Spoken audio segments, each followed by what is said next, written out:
This is Take Back Our Power with host Joy Binah. Information that supports community health. Information empowering you with personal health. Take back our power. And now, here's Joy. Half of the adult population lives with one or more chronic diseases. Most of these diseases are caused by food and can be cured with food. Yet doctors learn not a thing about food in medical school. It's clear that we need a new medical model in this country, one that has nutrition as its foundation, one where prevention is more important than treatment. In the meantime, we need to take our health into our own hands, and tending to our gut microbiome is the most important focus we can have to regain our health and vitality. Hi, I'm Joy Binah, and today on Take Back Our Power, we're going to learn about gut health and visit an exciting and unique event here in Santa Cruz, the Countercultures event, a fermentation celebration held at the Museum of Art and History.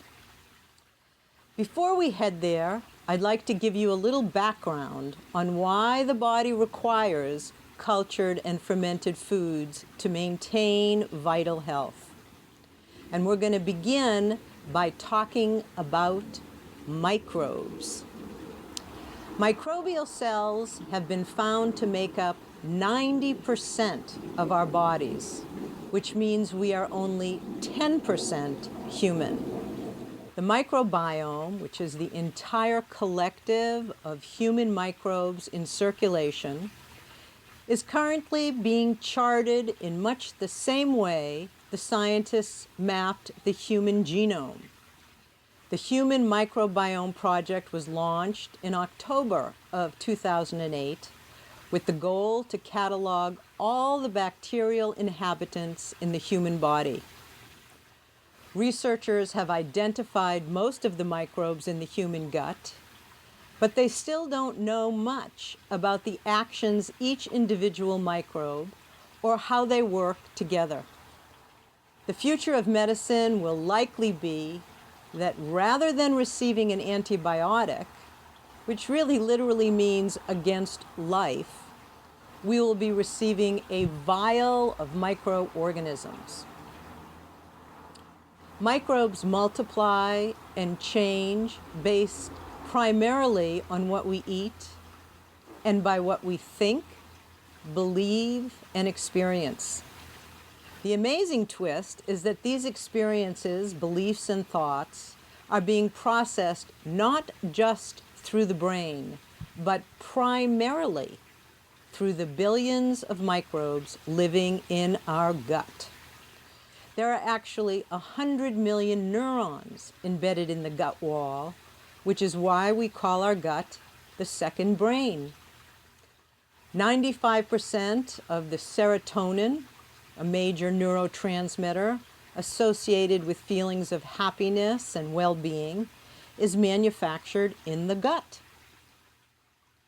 You know, we've all heard about probiotics by now, supplements that are taken to support our gut health. But did you know that literally one serving of fermented vegetables is equal to an entire bottle of a high-potency probiotic? It's unusual to find a probiotic supplement containing more than 10 billion colony-forming units. But when tested, fermented vegetables produced by natural cultures had 10 trillion colony-forming units of bacteria. Fermented foods also give you a wider variety of beneficial bacteria. So all in all, it's your most cost-effective treatment to support your gut health. Making food more digestible and more nutritious through fermentation is actually a process as old as humanity itself. Fermented foods are beneficial because they provide us with needed nutrients, probiotic cultures, the good bacteria, and enzymes essential for a healthy digestive tract, as well as a strong immune system. The transformative power of microscopic bacteria produces alcohol, lactic acid, and acetic acid. These are all biopreservatives that retain nutrients and prevent spoilage. Fermentation not only preserves nutrients, but it also breaks them down into more easily digested forms. The process also creates new nutrients. The life cycle of microbial cultures create B vitamins, including folic acid, riboflavin, niacin, thiamine, and more. 80% of your immunity, and where 80% of things go wrong, begins in your gut. Focusing on a healthy gut is top priority when it comes to cleaning up your health. Dysbiosis is a change in the bacteria and other organisms that make up the intestinal ecosystem, and it can have far-reaching impacts on our overall immune system function. When the natural microbial balance is disrupted, illness can result. Research is now discovering that microbial diversity is the key to optimal health and longevity, and future medicine will focus on repopulating these beneficial microbes. Raw, fermented foods are known to be supportive to the digestive system by creating the type of environment for the beneficial bacteria to flourish. Fermented and cultured foods, including sourdough, aged cheeses, yogurt, kefir, cultured vegetables, pickles, kimchi, kombucha, vinegar, miso, and tempeh, and I have a feeling this evening you'll learn about a number of additional ones. The most widely known and the beneficial of all fermented foods is sauerkraut.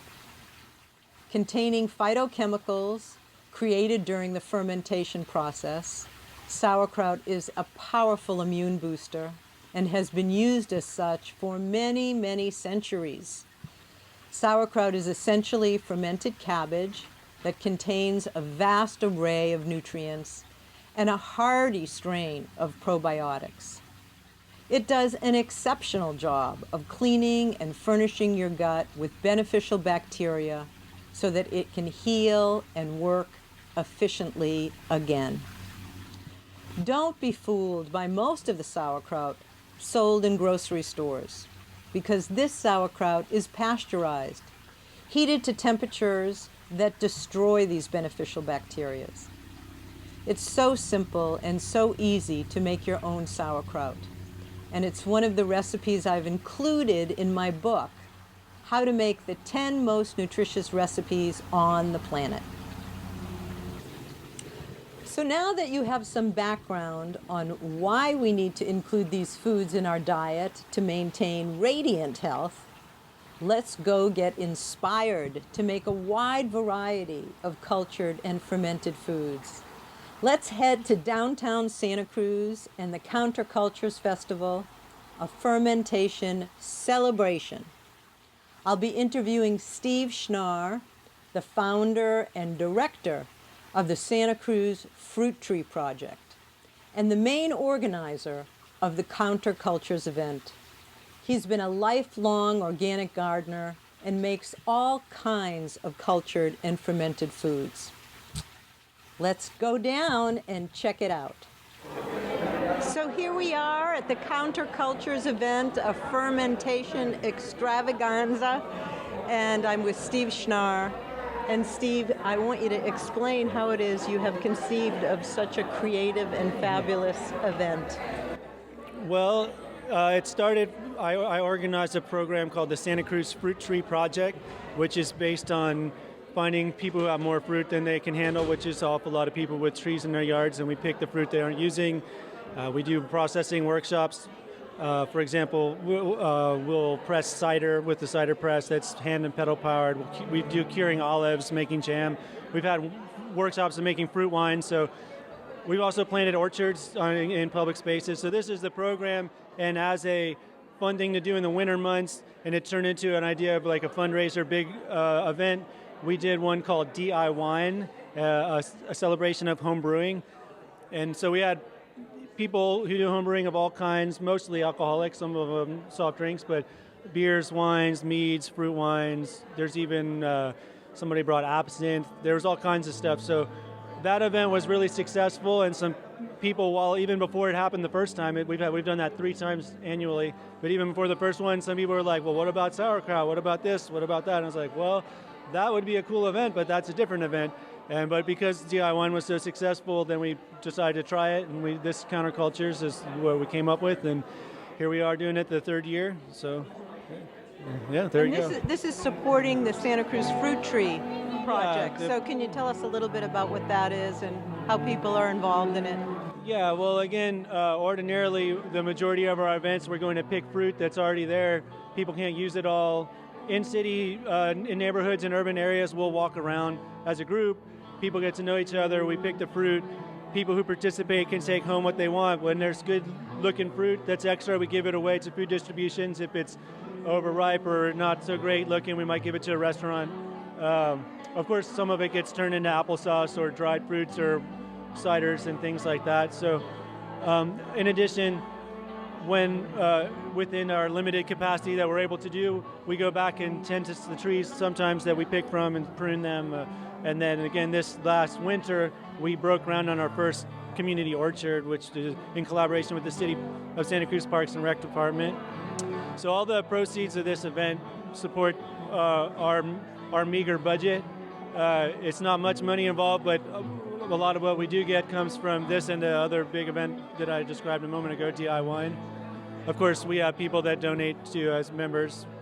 It's a totally grassroots organization, mostly volunteer. And how can people find you?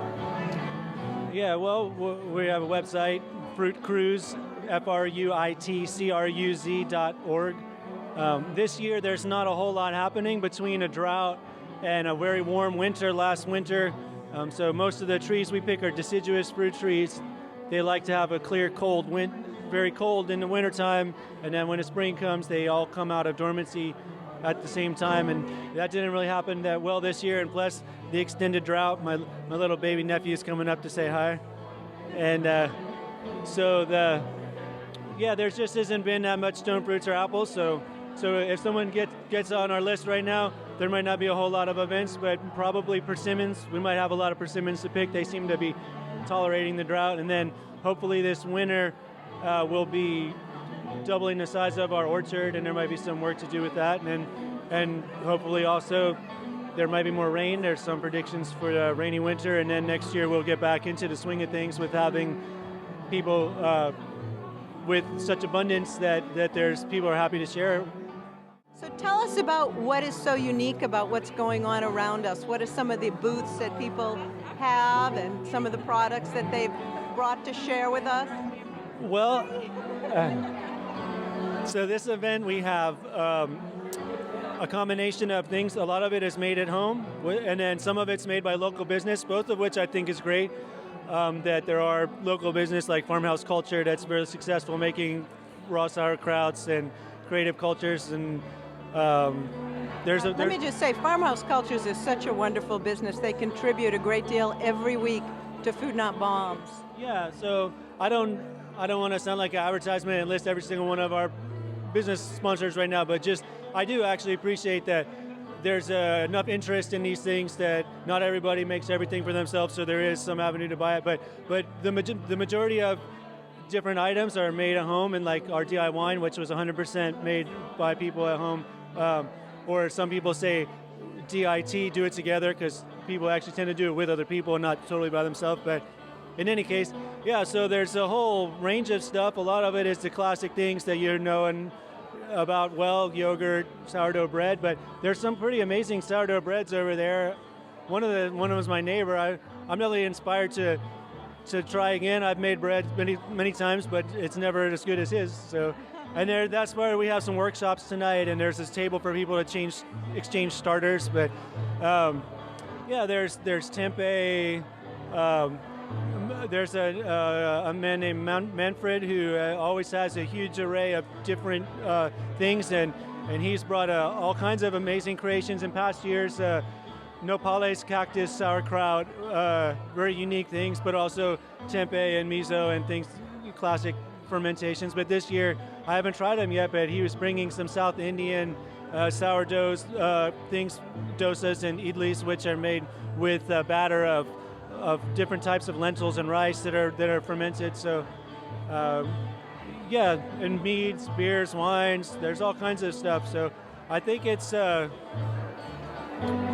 people are interested in having a connection to the things that they consume and actually produce them, and not just go and be a consumer and work doing something that they don't care about in order to buy the stuff that they need. And obviously, there's excitement around it because these kind of events get all these people involved, and it's really a community event. There's about 75 complimentary tickets that are basically people that have volunteered in some way, whether it's making food that they donated or helping to staff the event or playing music, organizing the event. So, I mean, that's a lot of people. We might get, if we sell out, it'll be about 250, but still 75 people who are excited enough about it to volunteer in some way. That's a pretty cool thing.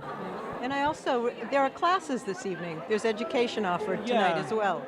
That's right. So the first year we had a smaller space and we didn't have any workshops, but the last year and again this year we have had that, and most people are enjoying meandering around and sampling and chatting and listening to music. But there's some people last time that spent the whole evening in the side, and there was 3 workshops, hour long, and so that's a good thing too. As Manfred, who I mentioned earlier, who's leading one of the workshops, who was saying we want to inspire people to learn how to actually do it. And usually these things aren't that hard. There's a few of them that are tricky, and you've got to keep things at an exact temperature. But usually, a lot of the fermentations are actually fairly simple. So it's good to give people a chance to do it themselves and not feel like they have to pay a lot for a little jar of some fancy item at the health food store. Last year I taught the keeper class, and that was a lot of fun. Yeah, I was too busy out here. I couldn't go to the workshops, but yeah, that's great. And again, if people have the money and they want to buy the little products, it's good that they're there. But a lot of these are ways that people used to preserve foods before refrigeration. They're cultures, literally cultures of microbes, but they're like part of our human cultures is the foods and the ferments. So it's good to try to, like Sandra Katz, who sparked a lot of inspiration in people getting into fermentation at home, and he's written a couple books, including Wild Fermentation. But as you know, he always talking about that these are things that people have done for hundreds or thousands of years, and a lot of them, or almost all of them, could be simpler, and a lot of the fears that we have in the very particular ways in which you sterilize everything have to do with consistency. If you have a business, you want your product to be exactly the same every time, but but the way that they had been done forever has been less formalized and easier to maintain. Here we are with Mira, and she has something really extraordinary for us tonight. What did you bring that no one would ever believe was fermented? What was it? So I brought fermented cashew and coconut cream ice cream, blueberry, and peanut butter. And it's fermented with dates. It's gotten a little messy around here because of all the activity, but it's delicious. And can I taste one? Oh, please. What would you like? I'll take the peanut butter. The peanut butter? So for years I've been fermenting cashews and making desserts and sauces out of them, cashew cheese sauces, but the challenge came upon me to make ice cream. So I thought, cashew and coconut cream ice cream fermented. It's wonderful. Can you tell us how you go about fermenting the cashews? Oh, it's so easy. Fermenting cashews and also coconut cream. But the cashews you rinse and you soak them overnight, and then you blend them with half of the amount of water that you have of the cashews. And then you set it in a jar with the lid just sitting on top, and overnight it blossoms into yogurt, cashew yogurt.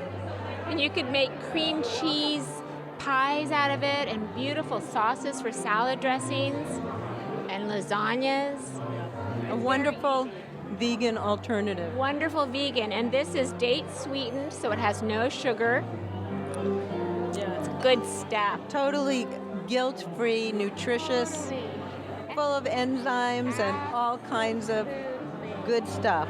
And to ferment the cashew cream, you can use a yogurt start if you want, or you just blend it up and put it in a jar and put a lid on it, just loosely, and leave it out for overnight or maybe 2 days if it's cool weather, and you've got cashew cream yogurt. Yeah, this is fabulous.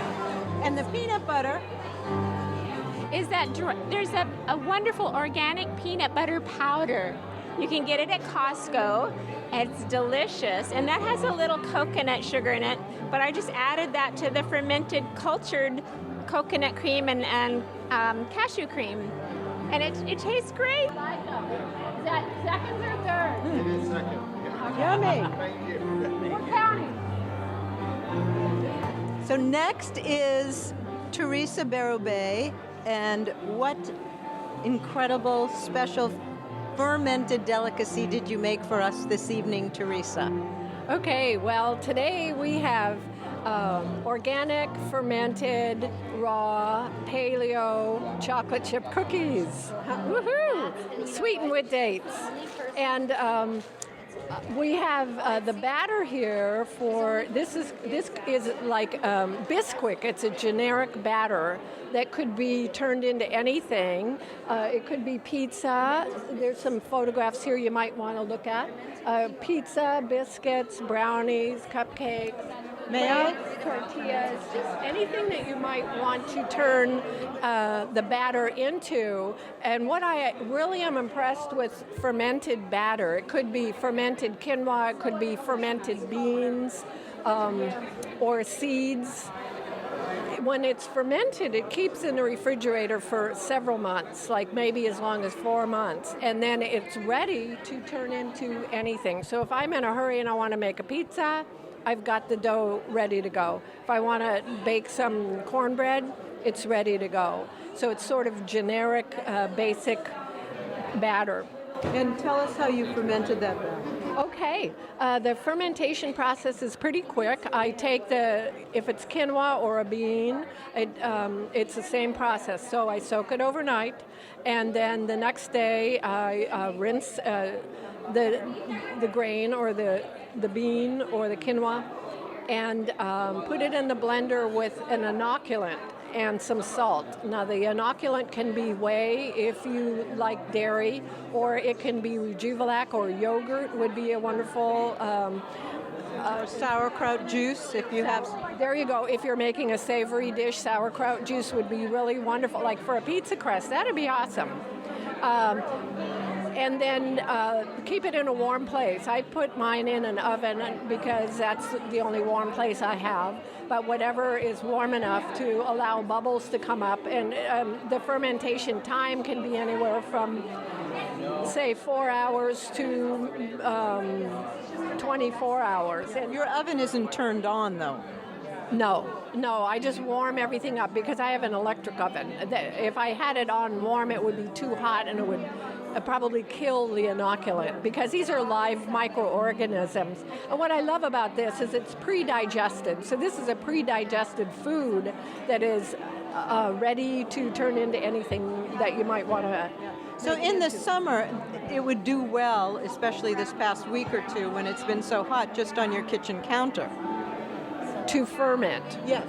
Well, it might go too fast. I think that when it's 90 degrees. Yeah, 90 and almost 100 degrees, it goes too fast, and I would want to slow it down. So I'd put it in the refrigerator during the day, and then take it out at night or something like that, because too fast could be a problem.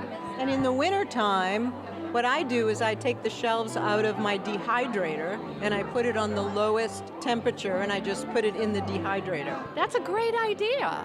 Yeah, I forget about that. But yes, and if you have a gas oven, I think it's even easier. You can leave the door open, ajar, so that it doesn't get too hot in there, and just allow the pilot light to heat it up enough. Or a light bulb in an oven can often be enough. Well, the bottom line is what you have is a ready-made dough waiting for your creativity in your refrigerator, whatever you feel like making that day. You know, whether it's muffins or cookies or pizza dough. Exactly. It's the quickest way I know how to make food that I like, and not have to spend hours in the kitchen. Gluten-free and fermented. Yeah, pre-digested, paleo, ready to go. It smells like little like beer, vinegar, and apples.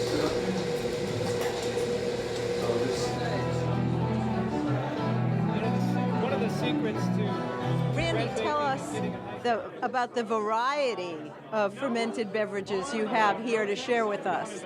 Well, today we brought some cherry wine, some plum wine, and a couple kinds of grape wines, a Pinot Noir and a red blend, and we have a Grenache. And is this a hobby of yours? This is a hobby that is spun completely out of control.